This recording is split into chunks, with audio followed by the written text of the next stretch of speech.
कि बापू तेरा इजराइल है, मदरलैंड मातृशक्ति तो हमें और बापू इजराइल। ये यहूदी हमारे कब से पूर्वज हो गए? हम वसुधैव कुटुंबकम के व्यक्ति थे, हम सबके पूर्वज पुरखे थे। भारतीय ऋषि, भारतीय संत, महात्मा वो पूर्वज थे। यहूदी हमारे कब से पूर्वज हो गए और बाप हो गए? इसका अर्थ क्या? ये भाजपा को स्पष्ट करना चाहिए। धन्यवाद उप सभापति महोदया।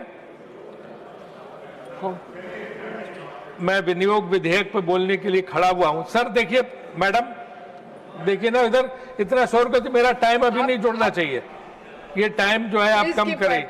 ये देखिए क्या हो रहा है। ये जी आपका हो गया भाषण, बाहर जाइए।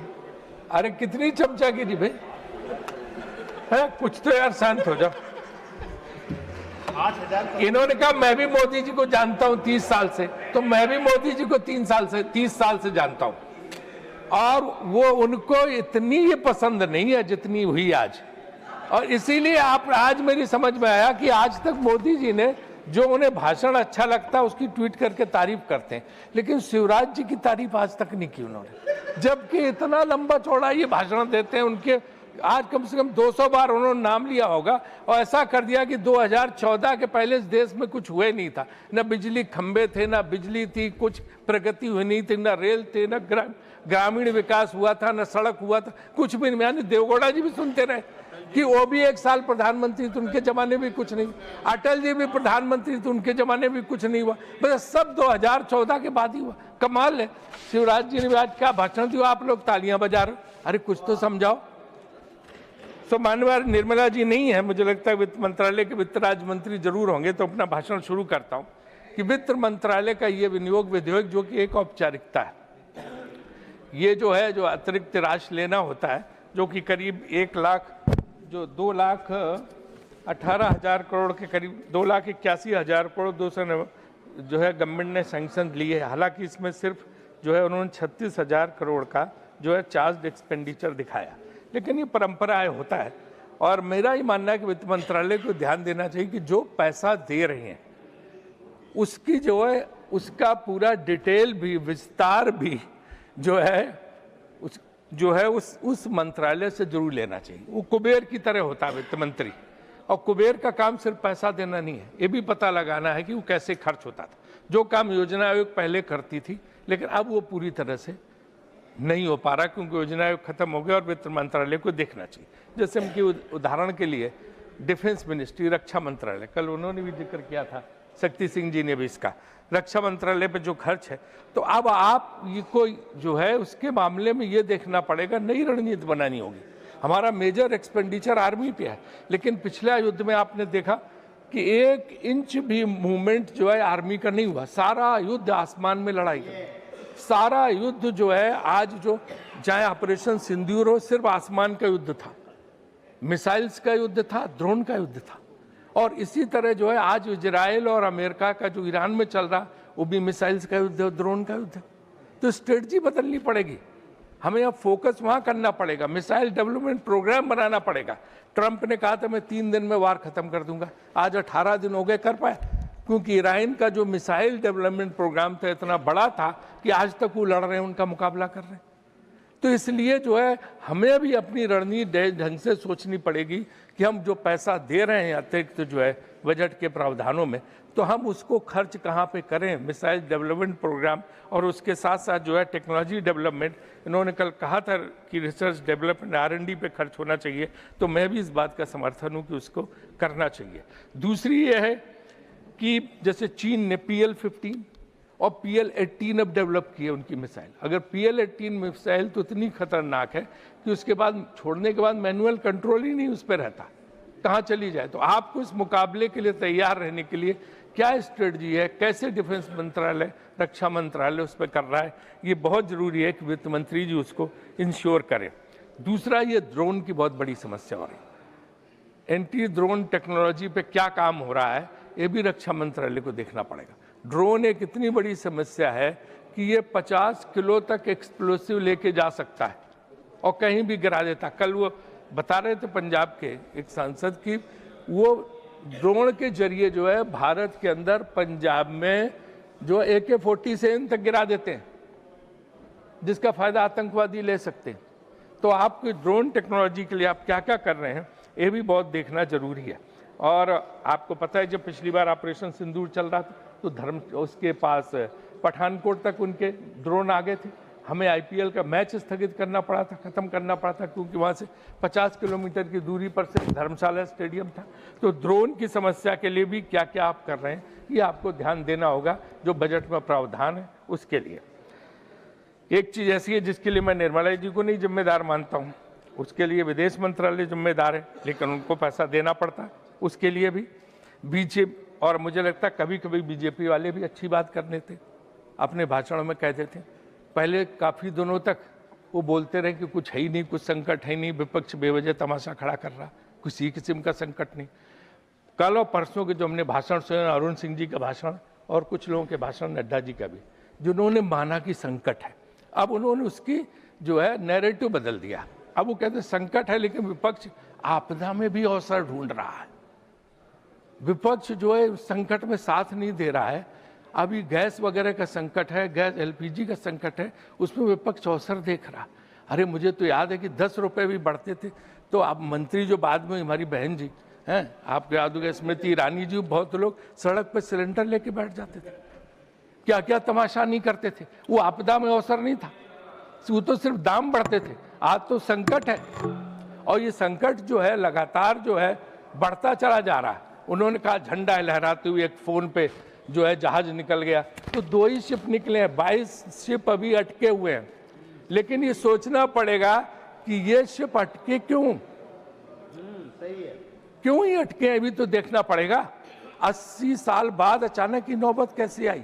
इतने इस देश में प्रधानमंत्री हुए, किसी के जमाने में नहीं अटके, चाहे नेहरू जी हों, चाहे उसके बाद लाल बहादुर शास्त्री हों, चाहे इंदिरा जी हों, और चाहे जो है आपके देवगौड़ा जी जा रहे हैं, इनके ज़माने में चंद्रशेखर जी, नीरज यहाँ बैठे हैं, इनके पिता बेस्ट रिलेशन ईरान से थे, सबसे हमारे अच्छे थे, इजराइल से भी अच्छे थे, ईरान से भी अच्छे थे, अमेरिका से भी अच्छे थे, रूस से भी अच्छे थे। कोई ऐसी बात ही नहीं थी कि किसी और अन्य कोई प्रधानमंत्री किसी का कोई झगड़ा किसी से था।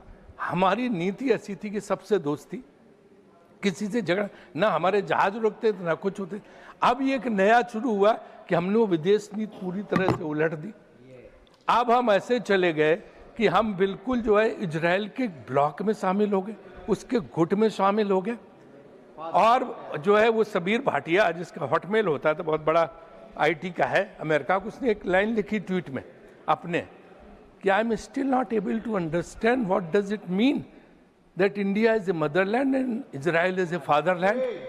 इसका मतलब क्या है, वो अमेरिका में बैठे भारतीयों को नहीं समझ में आ रहा। और वो विजेंद्र सिंह, आपके लोकसभा BJP में लोकसभा सदस्य विजेंद्र सिंह जी, अब नहीं है BJP में, उनका हरियाणा में भाषण हुआ अभी, वो भाषण आपने सुना, वो सब सोशल मीडिया पर बहुत वायरल है। उन्होंने गांव के लोगों की सभा थी बहुत बड़ी, उसमें कहा कि भाई इसका मतलब हुआ कि बापू तेरा इजराइल है, मदरलैंड मातृ शक्ति तो हम है, और बापू इजराइल। ये यहूदी हमारे कब से पूर्वज हो गए। हम वसुधैव कुटुंबकम के व्यक्ति थे, हम सबके पूर्वज और पुरखे थे।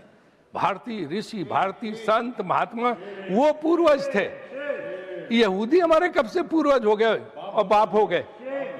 इसका अर्थ क्या, ये भाजपा को स्पष्ट करना चाहिए कि कब से यहूदियों को उन्होंने पूर्वज मान लिया। हम पूर्वज थे, भारत के लोग पूर्वज थे, हमारे राम कृष्ण, हमारे ऋषि मुनि, वो हम थे जिनका गौरव हमें है। बाकी सब कौन थे पूर्वज हमारे। तो ये एक बहुत बड़ी बात है कि हमारी विदेश नीति में हमने जो कुछ भी किया वो इस तरह का किया कि समझ में नहीं आ रहा कि इसका अर्थ क्या है। और यहाँ पे आपने देखा होगा कि क्या कि हम दुश्मनी कभी किसी से लेते नहीं थे, हम दूसरों की लड़ाई में अपना सर क्यों डाल रहे हैं। हम तो उसी नीति पे रहे, नॉन अलाइंड नीति, निर्गुण नीति। ये क्या जरूरत पड़ गई कि हमें जाके अपने आप को समर्पित करना पड़ा। हम उस ब्लॉक में शामिल हो रहे हैं और एक एक जहाज को निकलवाने के लिए फोन करना पड़ रहा। ऐसी स्थिति तो भारत सरकार की कभी नहीं हुई थी।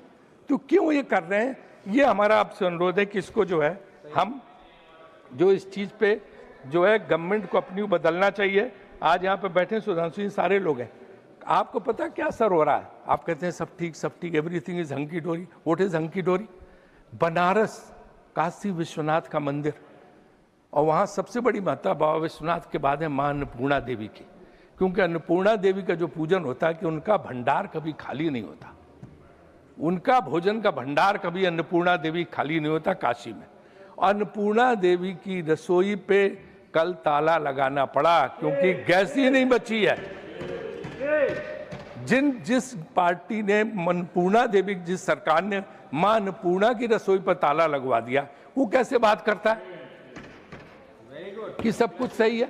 और इसके पहले सीता रसोई अयोध्या में पहले बंद हो चुकी है। डीएम से तो आप स्टेटमेंट दिलाते, अब मेरा टाइम मत लीजिए। डीएम का स्टेटमेंट तो डीएम तो वही कहेगा जो सरकार कहेगी, लेकिन इसके जो है मां अन्नपूर्णा को उसमें जो मुख्य पुजारी उनका बयान आया, मैं आपको वीडियो यहाँ सबमिट कर दूंगा कि कैसे वहां पे वो बंद हो गया। तो ये देखना चाहिए। नड्डा जी अभी यहाँ पे नहीं है। तीसरा जो पैसा है वो रिलीज किया गया 10,000 करोड़ के करीब स्वास्थ्य मंत्रालय का। 10,000 करोड़ में स्वास्थ्य मंत्रालय क्या करेगा? जो 4% से भी नीचे है इस देश में जो लोगों की स्थिति है। इतना लंबा चौड़ा भाषण शिवराज जी ने अटल बिहारी वाजपेयी स्टाइल में दिया, हाथ हिला के, नृत्य करके, घूम घूम के सब तरफ, लेकिन क्या जो है आप उसका हल निकाल पा रहे हैं? आयुष्मान भारत के बारे में बोल रहे थे, आयुष्मान भारत का क्या हाल है? पहले दिन ही गरीब से पूछते हैं आयुष्मान भारत कार्ड है? प्राइवेट हॉस्पिटल में जैसे ही जाता है वो कहता कि जैसे उनको पता था है, बस 2 दिन में 5 लाख का बिल उसी से निकाल के काट दिया। जबरन ऑपरेशन, कुछ इतना परेशान है। और बाकी फर्जी कार्ड जो है ले के नाम चढ़ा के आयुष्मान भारत के नाम पे इतनी बड़ी चोरी डकैती स्कैंडल हो रहा जो हमारे भाजपा के सांसद भी जानते, क्योंकि नीचे जो है देखो, वो तो मैं मानती हूँ आपको कि अभी शिवराज जी ने बोले कि 2014 को पहले तो कुछ था ही नहीं, ना अस्पताल थे, न बिजली थी, न कुछ था। उनका 14 के बाद बिजली आई, माननीय मोदी जी ने, उसके पहले तो कुछ था ही नहीं देश में। देखो सिर्फ सड़क, जंगल, नदियां थी। फिर जब 14 में मोदी जी आए तब आपका कभी घर बना होगा, आपके लोगों के बच्चों को नौकरियां मिली होंगी, इसके पहले तो कुछ था ही नहीं। तो इसलिए उस पर मत जाओ कि पहले क्या होता था। सब प्रधानमंत्रियों ने काम किया, ऐसी भावना रखो। और मोदी जी ने स्वयं अपने भाषण में कहा था कि मैं हर प्रधानमंत्री के योगदान की सराहना करता हूं। तो इसलिए उसी पर कायम रहो। ये ज्यादा जो है इस चक्कर में, खुश करने के चक्कर में वो खुश नहीं होते हैं, मैं भी उनको जानता हूं। तो इसलिए जो है आप लोग उसमें बीच में टोका टाकी मत करें। हम तो आयुष्मान भारत का इनको देखना पड़ेगा। हम मानते हैं कि योजना अच्छी है, सब जगह पैसा जाना चाहिए, लेकिन उसका भयानक दुरुपयोग हो रहा, वो एक स्कैंडल में तब्दील हो चुका है। और लोग पूछते रहे, और ये जितने प्राइवेट हॉस्पिटल्स हैं उनका जबरदस्त जो है शोषण कर रहे हैं लोगों का। तीसरी, पब्लिक हेल्थ पे क्या खर्च है? आप देखिए, पोल्यूशन रिलेटेड बीमारियां, आज प्रदूषण का इतना बड़ा संकट है, दिल्ली को छोड़ दिए हर जगह, और उसके नाम पे कुछ भी नहीं है। जो इन्होंने सैंक्शन किया था पैसा, मैं बताता हूँ, इसमें दिया 1300 करोड़, उसको घटा के उन्होंने 858 करोड़ कर दिया। और सिर्फ जो है 6 करोड़ 20 लाख 16 करोड़ 20 लाख जब यूटिलाइजेशन की बात आई तो सिर्फ 14% जो है यूटिलाइज हुआ है। और राजधानी दिल्ली में जो उन्होंने एनसीएपी का फंड दिया था उसका भी बहुत कम जो है खर्च हुआ, जहां सबसे बड़ा संकट है।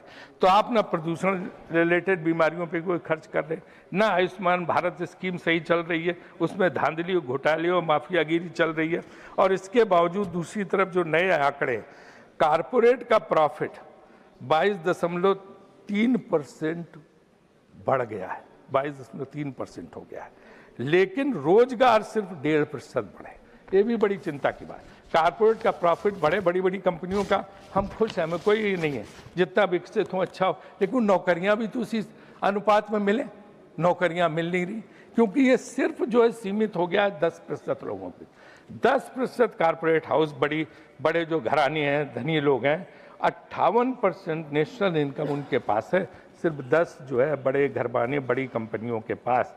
और यहाँ नरेंद्र मोदी जी बैठे हैं, वो तो जानते हैं, गुजरात के ही हैं, उनसे ज़्यादा हम क्या बताएं, उनको सारी चीज़ पता है। और जहाँ तक वेल्थ की बात है, सो 10% के पास 65% जो है संपत्ति है, बाकी में पूरे 6.4% में बाकी व्यापारी और उद्योगपति है। ये भी बहुत चिंताजनक आंकड़ा है जिस पर वित्त मंत्री जी को अपना ध्यान आकृष्ट करना होगा। इसके बाद एक चीज़ मैंने उस दिन भी उठाई 0R में, आज भी मैं उसको कहना चाहता हूँ कि फसल बीमा योजना ये किसानों के लिए ये भी एक बहुत बड़ा स्कैंडल बन गया। आप अच्छी नीयत से आपसे पैसा देते हैं, सरकार उसमें योगदान देती है, यहाँ से पैसा दिया 2% 3% के करीब किसान को देना पड़ता, जो उसके खाते से भी लोग काट लेते हैं, जो प्राइवेट इंश्योरेंस कंपनी वाले हैं, लेकिन उसको पैसा नहीं मिलता। कहीं किसानों को उसमें फसल बीमा के मुआवजे के रूप में 10 रुपये, एक में 1 रुपये, एक में 30 रुपये, एक में 100 रुपये आए, और जबकि उससे योगदान ले लिया और सरकार से भी योगदान ले लिया। ये मैं कोई सरकार की आलोचना नहीं कर रहा हूँ, सिर्फ मार्केटिंग, सिर्फ जो है मॉनिटरिंग की जरूरत है कि जो प्राइवेट कंपनियां किसान कितना भी कहता रहे उनके ऊपर जो है इसका फर्क नहीं पड़ता। 4 लाख हेक्टेयर 9.47 मिलियन हेक्टेयर खेती में फसल का नुकसान हुआ है, और पीएम किसान योजना भी 63,000 करोड़ पे अटकी है, और किसान को वही 6,000 रुपये मिल पा रहे हैं जो किसान योजना के तहत मिलता है। लेकिन जो फसल बीमा योजना में उसमें जो है ये देखना पड़ेगा कि जो ये कंपनियां, बीमा कंपनियां, वो कितना जो है उनको किसानों को दे रही हैं। उनकी किस्त तो ले लेती हैं, सरकार से भी पैसा ले लेती, लेकिन किसानों को नहीं मिलता।